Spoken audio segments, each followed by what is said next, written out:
Hi students, welcome to our last chapter of Geometry A. In this chapter we're going to be studying mainly about quadrilaterals or four-sided figures. But in the first lesson we're going to be talking about properties and attributes of polygons in general. So all the different polygons and some properties that they all share. So the first thing we're going to learn to do is to classify polygons based on sides and angles. We've actually done this with triangles in the last, or a couple chapters ago. We classified like triangles as being, say, acute, obtuse, or right by angle measures. We also classified them as scalene, isosceles, equilateral by the side lengths. So we're going to learn to do this for other kinds of polygons. Secondly, we're going to find and use the measures of interior, so measures of interior and exterior angles of polygons. Let's start off and take a look at the definition of what a polygon is. So if you look down here where it says remember, a polygon. A polygon is a closed plane figure. So when we say plane, we mean contained in a single plane, meaning it's two-dimensional. So it's a two-dimensional figure that's closed, meaning there's no breaks or holes, that's got like a solid boundary, formed by three or more segments that intersect only at their endpoint. So some typical polygons that we think of are listed in this table, and they're listed by the number of sides that they have. So there's the three-sided polygon, that's of course called a triangle. Four-sided polygon is quadrilateral. 5 is pentagon. 6 is hexagon. 7 heptagon. 8 octagon. 9 nonagon, not ninagon, but nonagon. 10 is decagon, 12 is dodecagon, and n is n-gon. Now notice I skipped over 11. So that's, basically they chose to just name some of the more common ones. And for whatever reason they thought that 12 was more common, so they listed a name for 12 but not for 11. So if we had a 11-sided polygon, we'd just call it 11gon, according to this generic classification or name for a polygon with n sides. We'd call it an n-gon. So if it was 20 sides, we'd call it 20gon, 11 sides, 11gon, and so on. Otherwise, if it's 3 up through 10 and 12, it has a special name. Now each segment that forms the polygon is actually called a side of a polygon. So sides are segments and are named like segments with the two endpoints and a segment symbol above it. And the common endpoint of two sides of a polygon is actually called a vertice of a polygon. So looking at this polygon down here, you'll see, like say for instance point A, that's a vertice because it is the common endpoint of two sides. So that's called a vertice. Sometimes the singular is like vertex. A segment that connects two non-consecutive vertices is actually called a diagonal. So in this drawing, if I connected two non-adjacent or non-consecutive vertices like B and D here, and I connected them, that segment is actually not a segment that helps form the boundary of the polygon, and it's technically not a specific part of that boundary, but it's what's called a diagonal.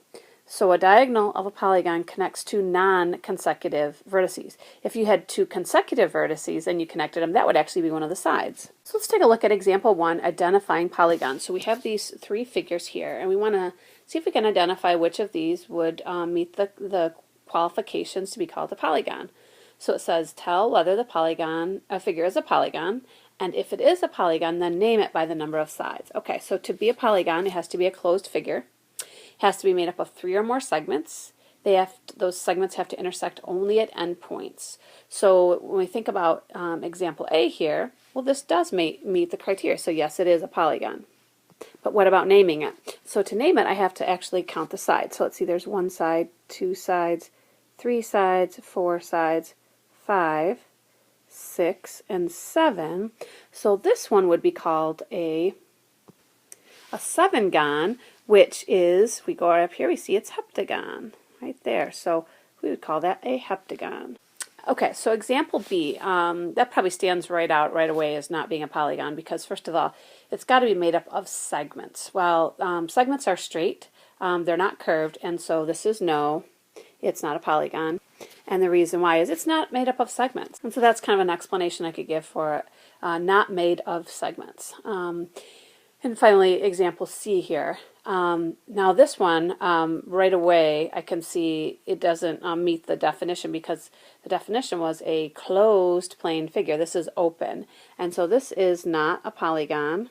And the reason why is it's not a closed figure. So that's what I would say to explain it. Just to, not a closed figure, so it doesn't make a polygon. It's because, again, the segments, although it meets the part about the 3 segments, intersections are only at endpoints, but it doesn't meet the criteria of a closed figure. The boundary has a entryway. It's got a break in the boundary of it, so it's not a polygon. Let's go ahead and turn the page. Okay, so what is a regular polygon? Well, when you think of that phrase regular polygon, you might think, well, regular, that sort of means ordinary, like nothing very specific or special, but in fact, it's the exact opposite. What a regular polygon is the most specific type of polygon. It's a polygon that has to meet some really special qualifications. It has to have all sides that are equal and all angles that are equal. And so you might kind of think right away about the equilateral, equiangular triangle that we talked about in prior chapters, and how it had all equal sides and all equal angles. You might think of like the stop signs, you know, those kind of octagons. And you might think of this example, a square. A square has 4 equal sides and 4 right angles. It is regular. Well, what about an irregular example? Well, an irregular example we could say would be like a rectangle. I mean, there's lots of irregulars, but a rectangle would have these 4 equal angles, but not 4 equal sides. So we would call it irregular. Now, maybe the reason why they use the phrase regular polygon is it's a lot of times it's the polygons that we see, and I think it's because they're really the most pleasing to the eye. And you think about like the stop sign, you know, they have the most symmetry, those regular polygons do, and we'll talk about that in future chapters. But you know, that's why they're more pleasing to the eye. They're more common, and so maybe the term regular is used to say like it like kind of indicate more common polygon, the ones that you see that have all equal sides and all equal angles. Now, polygons can also be classified as either being concave or convex. So when you think about concave, you think about maybe caved in. Something that's caved in, or a cave even, is kind of an indent. Say a cave is an indent into a mountain, something like that. Well, to be concave, a polygon would have, say, a dent in it. It would be kind of dented in. And so the opposite of that would be convex. The technical definition for convex is a polygon where any segment connecting non-consecutive vertices in the figure is completely contained in the figure. And so what that means is if you were to connect vertices that aren't next to each other, that segment connecting them would be completely contained in the polygon. It wouldn't cross outside of it.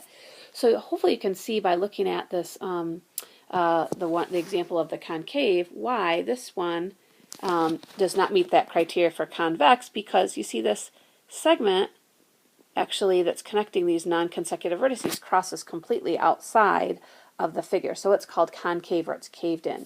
Now the one next to it is convex because these segments are completely contained inside of that figure. So example 2 asks us to classify in 2 different ways. One, to tell whether the polygon is regular or irregular, and secondly, to tell whether it's convex or concave. So let's take a look at example A. Well, first of all, we see lots of markings on it, which is great. You know, we see that all the sides are marked equal. So that's part of being regular, but you also have to have all the angles equal, and it doesn't. It has 2 equal pairs, but they're not all equal. So this would be called irregular. But you'll notice the figure doesn't have any dents or holes or anything, and so it's called convex.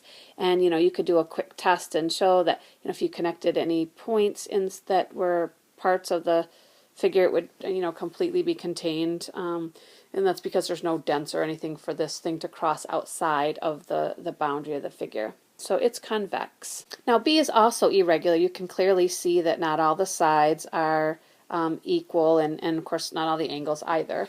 But what about convex or concave? Well, this is actually concave, and just drawing a quick little segment will show you exactly why it's concave. Because if I take, say, a point right here, and this is also a point of the figure, and I connect them, notice how that segment crosses outside of the figure, and so we're going to say that this is concave because it's got that dent in it where it allows segments connecting points of the figure to cross outside. So it actually could be any 2 points, really. It doesn't have to be vertices necessarily. So, but I mean, if I picked, say, even a point, like, say, right here, and then a point right here, connecting them, the segment crosses outside the figure. So, and that's because it's got that dent right there. But really, just any 2 points of the figure, if you connect them and the segment crosses outside of the figure at some point, has some of its points outside of the figure, then it must be concave. Okay, so here's the old standby, the typical ones that we see, those kinds of polygons with all equal sides and angles. So this one is regular, and this actually happens to be a regular pentagon. It's got 5 sides, but they didn't ask us to classify by side numbers of sides. And so now we have to decide, is this convex or concave? And this is convex, and really, actually, every regular figure will always be convex, because if for some reason there was like a dent, when you have a little dent in the figure, that would change one of the angles. And so then that would make it so that it wasn't the same as all the other ones. So in order to be regular, it has to be convex. Okay, so before we learn this next theorem, I'd like to just take a minute. I'm going to draw a few different polygons, and we're going to explore the angle measures in those figures. So I'm just going to kind of do this on a separate page, but just kind of follow along with me so you kind of understand the logic here behind this theorem. So we talked about in the chapter about triangles, about how the 3 interior angles of a triangle always add up to 180 degrees. But what about quadrilaterals? What about pentagons? What about hexagons, octagons? What about those? Do they also add up to 180 degrees? Well, first of all, let's take a look at this process, what's called triangulation, which is where you take these polygons and we cut them into triangles. So if you think about cutting a figure into triangles by just drawing in some non-overlapping diagonals. So if I looked at, say, this rectangle here, which is a quadrilateral, and I drew in one of the diagonals, I would actually split it into 2 triangles. Well, if you think about this, and if each triangle's angles add up to 180 degrees, then we'd have 180 degrees here and 180 degrees here. So if we had to kind of make a educated guess as to what the sum of the angles in this quadrilateral was, I would say it was 180 and 180, which is 360 degrees. And I would actually be right. Now, what about the pentagon? Okay, so say I started at one of the vertices and I drew in all the diagonals. So I know this would be a diagonal. I know that this would be a diagonal. And I could have started really at any vertice, but I just draw in all the diagonals from one vertice. And you can see that I've split this up into 3 triangles. And I couldn't draw any other diagonals in without crossing over, like overlapping the ones I've already drawn. So this is the best I can do at triangulating. And so I've cut it into 3 triangles. So there's 180 degrees, 180 degrees, and there's another one that's 180 degrees. And so, if I had to make an educated guess as to what at least this pentagon's angles add up to, I clearly can see that it's 180 degrees, which is actually 540 degrees. So what about the next one, the hexagon? So I'm just going to pick a point, say this one right here, and I'm going to draw on all the diagonals. So there's a diagonal, here would be a diagonal, here would be a diagonal, and that's it. And now you can see that I have 4 triangles. 1, 2, 3, 4. So if I wanted to guess at what I thought the angles in that figure added up to, I would think it's probably 4 times 180 degrees. Now notice this time I had a 6-sided figure, and I was able to split it into 4 triangles. When I had the pentagon, which is a 5-sided figure, I was able to cut it into 3 triangles, each with 180 degrees in them. The quadrilateral, 4-sided, I was able to cut it into 2 triangles. Well, this one is some sort of octagon. It's not a regular octagon, but that's fine. So if I had to guess how many, I think it's octagon. Yep. I went all the way to 8. I jumped up there to 8. So this is 8 sides. So you might guess that I could probably split it into 6 triangles. So let's see if we can draw those triangles. And I'm going to start from here and draw in all the diagonals. There's one, there's one, there's another, and finally this one's going to be a really tight little triangle, but there you go. So I have 1, 2, 3, 4, 5, 6. So I was able to split it up into 6 triangles. And so 6, if I had 180 degrees in each triangle, what would that give us? Well, the hexagon from above was 4 times 180, which was 720 degrees, and 6 times 180 would be 1080 degrees. And it turns out that this pattern continues for all polygons, that the number of sides of the polygon, if you subtract 2, that's how many triangles you'll be able to split it up into. That's how you'll be able to triangulate it, and each of the triangles has 180 degrees in it. So hopefully this theorem is not surprising to you that we're going to look at. So let's turn back, or I'm going to turn back to that page and talk about that theorem. So here it is, the polygon angle sum theorem, and it says the sum of the interior angles of a triangle, so the ones inside the triangle, or not triangle, but the polygon, if it's convex, has to be convex, will always be n minus 2 times 180 degrees. So again, as long as we don't have one of those polygons with like a dent in it or anything, if we have a convex polygon, no matter whether it's regular or irregular, the angles inside of it will always add up to n, where n is the number of sides, minus 2 times 180 degrees. So if I asked you for a decagon, okay, deca's 10, 10 minus 2, that's 8, 8 times 180 degrees. That's what the angles would add up to. Well, let's apply that polygon angle theorem in example 3. So we're asked to find the sum, that means putting them all together, of the interior angles of a convex heptagon. So hepta, first of all, I have to think about what does hepta mean? Well, hepta means 7 sides. So according to this formula, I should be able to find the sum of all the interior angles by using the formula 7 minus 2 times 180 degrees. And that's 900 degrees. So in a heptagon, you're going to have 7 angles. And all those 7 angles, when you add them all together, they're going to make 900 degrees in total. Okay, let's turn the page. Example B asks us to find the measure of each interior angle of a regular 16gon. So that's a little different question. They don't want the sum of all of them. They want to know what each one of the angles in a regular 16gon is. Well, first of all, regular. That means all angles equal. So angles are all equal here. There's 16 sides. So I could find the sum of all 16. So the sum of all 16 is going to be equal to 16 minus 2 times 180 degrees. So that's what the sum of all 16 of them would be. And that's 2,520 degrees. But we have 16 angles that make up the total 2,520, and they're all the same. They're all equal to each other. So I know if I just divide that by 16, I'll find out what each one of them is, and that's 157.5 degrees. So we have 16 angles, all of them are 157.5 degrees. So it was important that I noted in here that they wanted just one of the angles. So they say each interior, they wanted to just know one angle. But in order to find just one angle, I needed to find the sum first. Well, what about example C? This time it says find the measure of each, so they're looking for one angle, or each of these angles, I guess, is individual angles, in other words.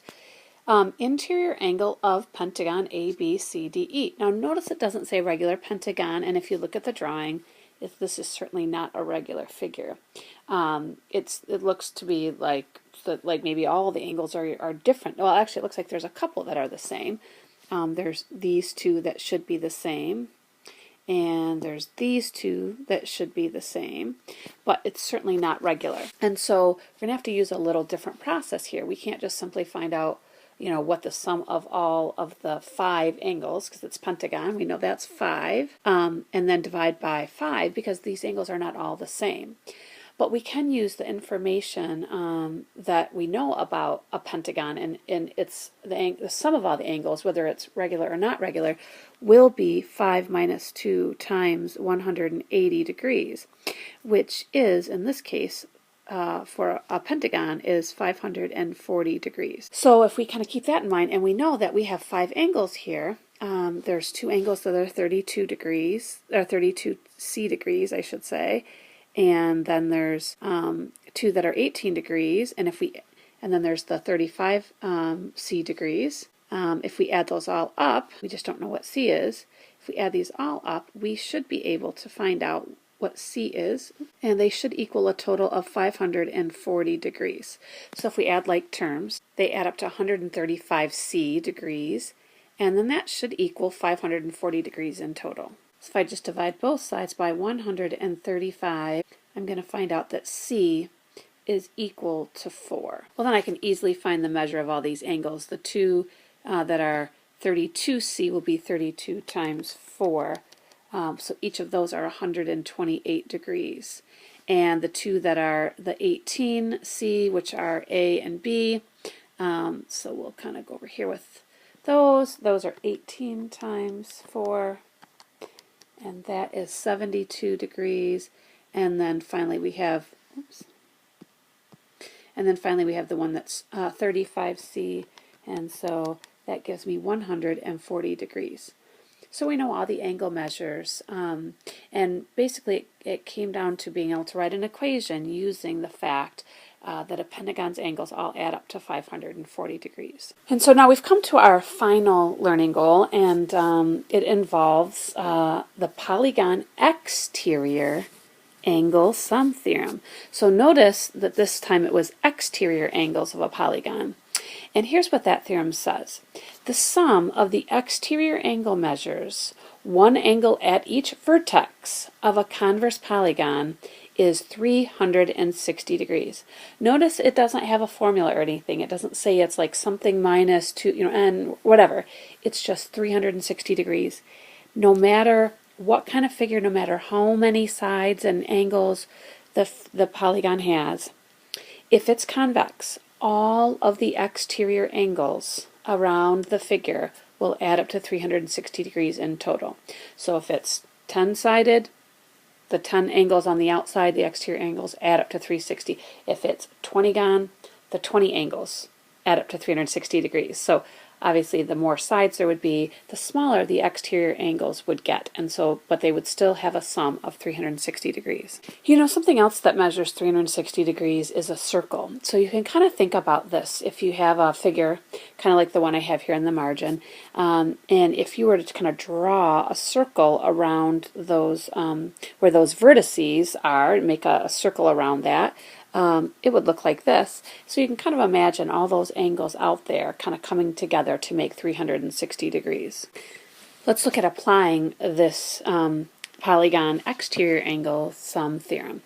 So example 4a says find the measure, and again key things, of each exterior angle of a regular 20gon. Well, we're talking about exterior angles, and so according to this formula, it doesn't matter how many side lengths, or how many sides, how many angles, the sum is going to be 360 degrees.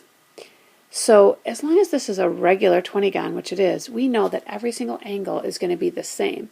So if we took this 360 degrees and we just divided it by 20, that would tell us what each of these angles at those exterior angle positions would be, and that's 18 degrees. So if you could imagine a 20gon, and that'd be very large, but each of the exterior angles is only 18 degrees. Well, that means that the interior angles must be very, very large. In fact, they must be 162. So you can kind of just imagine at one vertex, let's say I have one vertex here, and these sides are coming together, and this might be one of the angles in the 20gon. Then the exterior angle that I'm talking about is this angle out here, and it is only 18 degrees. So if it's, and that's clearly much bigger than 18, but if that one's only 18 degrees, then the one inside that it makes a linear pair with would be 168 or 62 degrees. And so that's another way if you wanted to find an interior angle, is if it's a regular polygon, you could find the exterior angle and simply use the idea that the interior and exterior angle make a linear pair then to find that interior angle. So that's another alternative to the strategy that we used up here to find that interior angle or regular 16gon. So this lesson hasn't featured any you try questions, so we're going to make B a you try question. And I just want to remind you that the exterior angle sum theorem says that the exterior angles of any polygon add up to 360 degrees, and notice that in this particular one it's a quadrilateral, and there's these 4 exterior angles here listed. And so I want you to find the value of R in this polygon. So pause the video now. Alright, so thanks for giving that a try, and hopefully you found R to be 15. So now then, if we wanted to take that value of 15 and plug them into these expressions, we could actually find what each of those exterior angles was, which would then allow us to actually find the interior angles as well.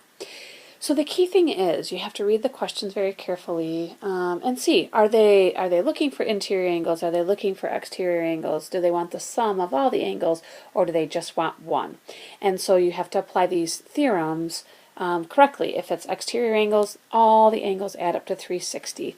If it's interior, there's a special formula, n minus 2 times 180 degrees. So that does it for today's lesson. See you in class.